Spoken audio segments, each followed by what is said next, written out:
Breaking లో చూస్తున్నాం. Phone tapping పై కేంద్ర మంత్రి బండి సంజయ్ కీలక వ్యాఖ్యలు చేశారు.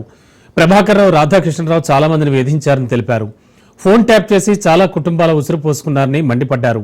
ఫోన్ ట్యాపింగ్ కేసు సీబీఐకి అప్పగించాలని బండి సంజయ్ డిమాండ్ చేశారు.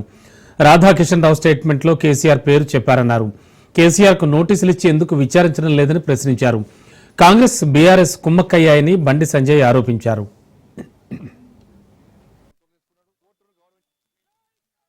నేను మొదటి నుంచి కూడా ఫోన్ ట్యాపింగ్ విషయంలో అన్ని విషయాలు చెప్తూ వస్తున్నాను. నేను అందరికంటే ముందు ఆరోపణ కూడా చేసిన నేను హైదరాబాద్ కేంద్రంగా జరిగింది, సిరిసిల్ల కేంద్రంగా జరిగింది. ప్రణీత్ రావు అనే వ్యక్తి ద్వారా సిరిసిల్ల కేంద్రంగా ఈ ఫోన్ ట్యాపింగ్ జరిగింది. సిరిసిల్ల కేంద్రంగా జరిగిందంటే ఎవరి అనుమతితో జరిగింది, ఎవరి కన్నుసరణలో జరిగిందో అందరికీ తెలుసు. మరి సిరిసిల్లనే ఎందుకు కేంద్రంగా ఎంచుకున్నారో కూడా తెలుసు అందరికి. కాబట్టి దీనిలో విచారణ జరపాలి. ఇవాళ ప్రభాకర్ రావు అనే వ్యక్తి అనేక కుటుంబాలను నాశనం చేశాడు. అనేక మంది మాలాంటి కార్యకర్తలు ఉసురు పోసుకున్నటువంటి మూర్ఖుడు ప్రభాకర్ రావు అంటాడు. ఈ ప్రభుత్వం రాచమర్యాదతో చేస్తున్నది. ఈ ప్రభుత్వం ఏర్పడిన తర్వాతనే ఆయన ఇక్కడి నుంచి వారిపోయాడు. ఈ ప్రభుత్వం కాంగ్రెస్ పార్టీ ప్రభుత్వం ఏర్పడిన తర్వాతనే ఫోన్ ట్యాపింగ్ నిందితులు అందరూ తప్పించుకునే ప్రయత్నం చేశారు. అమెరికా ఎప్పుడు వారిపోయాడు? కాంగ్రెస్ పార్టీ ప్రభుత్వం ఏర్పడిన తర్వాత. ఇలా కూడా కోర్టు పోయాడు. కోర్టు నుంచి ఉత్తర్వులు తీసుకొచ్చాడు. రాచమర్యాదతో చెప్పి ఉత్తర్వులు తీసుకున్నాడు. కోర్టును గౌరవించాల్సిన బాధ్యత మనకు ఉంది కాబట్టి దానికి అనుగుణంగా తప్పించుకునే ప్రయత్నం చేస్తా ఉన్నాడు. ప్రభాకర్ రావు గాని రాధాకిషన్ రావు అనే వ్యక్తులు, వీళ్ళిద్దరూ అనేక మంది ఇతర పార్టీలకు సంబంధించిన కార్యకర్తలు ఉసురు పోసుకున్న వ్యక్తులు. వీళ్ళు ఇవాళ ఇతర పార్టీ నాయకుల ఫోన్ ట్యాపింగ్ కాదు, బీఆర్ఎస్ పార్టీ నాయకుల ఫోన్ ట్యాపింగ్ కూడా చేశారు. భార్య భర్తలుంటే ఫోన్ ఇవ్వడమే, కొడుకు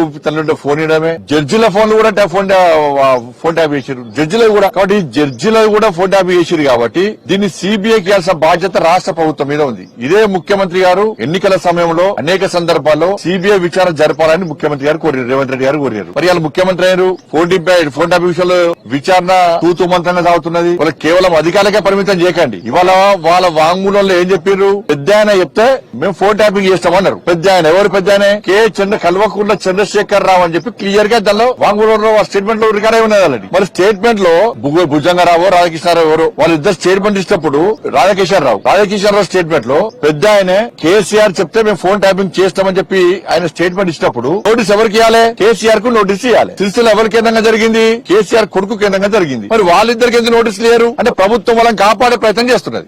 లోపాయకార ఒప్పందం కాంగ్రెస్ కు టీఆర్ఎస్ కు లోపాయకార ఒప్పందం. అదే అధికారుల వంగుల్లో మా బండి సంజయ్ ఫోన్ ట్యాపింగ్ చేస్తాము, ఫలానా వ్యక్తులది ఫోన్ ట్యాపింగ్ చేస్తామని చెప్పినప్పుడు మాకు నోటీస్ ఇచ్చినప్పుడు దీనికి కారకులైనటువంటి వ్యక్తులు కేసీఆర్ అని చెప్పినప్పుడు కేసీఆర్ కు ప్రభుత్వం నోటీస్ చేయడానికి ఎందుకు వెనుకడి చేస్తున్నది? మీ ఇద్దరి మధ్య ఉన్న రాష్ట్ర ఒప్పందం ఏంది?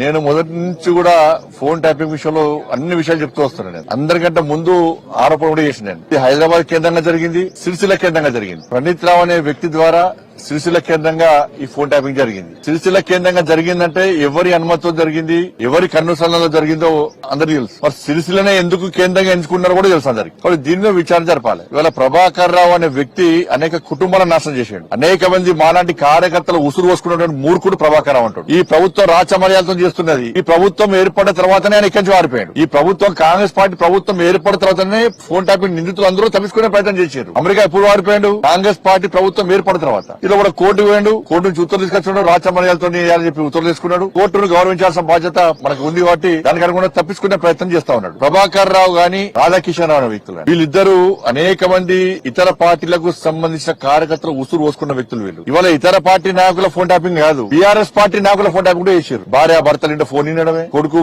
తల్లింటే ఫోన్ ఇవ్వడమే, జడ్జిల ఫోన్లు కూడా ఫోన్ ట్యాప్ చేశారు. జడ్జిలు కూడా. కాబట్టి జడ్జిలు కూడా ఫోన్ ట్యాప్ చేశారు. కాబట్టి దీన్ని సీబీఐకి ఇవ్వాల్సిన బాధ్యత రాష్ట్ర ప్రభుత్వం మీద ఉంది. ఇదే ముఖ్యమంత్రి గారు ఎన్నికల సమయంలో అనేక సందర్భాల్లో సీబీఐ విచారణ జరపాలని ముఖ్యమంత్రి గారు కోరారు, రేవంత్ రెడ్డి గారు కోరారు. మరి వాళ్ళ ముఖ్యమంత్రి గారు ఫోన్ ట్యాప్ విషయంలో విచారణ తూతుమంతంగా సాగుతున్నది. వాళ్ళకి కేవలం అధికారులకే పరిమితం చేయకండి. ఇవాళ వాళ్ళ వాంగ్మూలంలో ఏం చెప్పారు? పెద్ద ఆయన చెప్తే మేము ఫోన్ ట్యాపింగ్ చేస్తామన్నారు. పెద్ద ఆయన ఎవరు? పెద్ద ఆయన కల్వకుంట్ల చంద్రశేఖర్ రావు అని చెప్పి క్లియర్ గా దానిలో వాంగ్మూలంలో స్టేట్మెంట్ లో రికార్డ్ అయి ఉన్నది. మరి స్టేట్మెంట్ లో భుజంగరావు, రాధాకృష్ణరావు ఎవరు వాళ్ళిద్దరు స్టేట్మెంట్ ఇచ్చినప్పుడు రాధాకిషన్ రావు స్టేట్మెంట్ లో పెద్ద ఆయన కేసీఆర్ చెప్తే మేము ఫోన్ ట్యాపింగ్ చేస్తామని చెప్పి ఆయన స్టేట్మెంట్ ఇచ్చినప్పుడు నోటీస్ ఎవరికి ఇవ్వాలి? కేసీఆర్ కు నోటీస్ ఇవ్వాలి. సిరిసిల్ల ఎవరి కేంద్రంగా జరిగింది? కేసీఆర్ కొడుకు కేంద్రంగా జరిగింది. మరి వాళ్ళిద్దరికి ఎందుకు నోటీస్ లేరు? అంటే ప్రభుత్వం వాళ్ళని కాపాడే ప్రయత్నం చేస్తున్నది. లోపాయకార ఒప్పందం కాంగ్రెస్ కు టీఆర్ఎస్ కు లోపాయకార ఒప్పందం. అదే అధికారుల వంగుల్లో మా బండి సంజయ్ ఫోన్ ట్యాపింగ్ చేస్తాము, ఫలానా వ్యక్తులది ఫోన్ ట్యాపింగ్ చేస్తామని చెప్పినప్పుడు మాకు నోటీస్ ఇచ్చినప్పుడు దీనికి కారకులైనటువంటి వ్యక్తులు కేసీఆర్ అని చెప్పినప్పుడు కేసీఆర్ కు ప్రభుత్వం నోటీస్ చేయడానికి ఎందుకు వెనుకడి చేస్తున్నది? మీ ఇద్దరి మధ్య ఉన్న రాష్ట్ర ఒప్పందం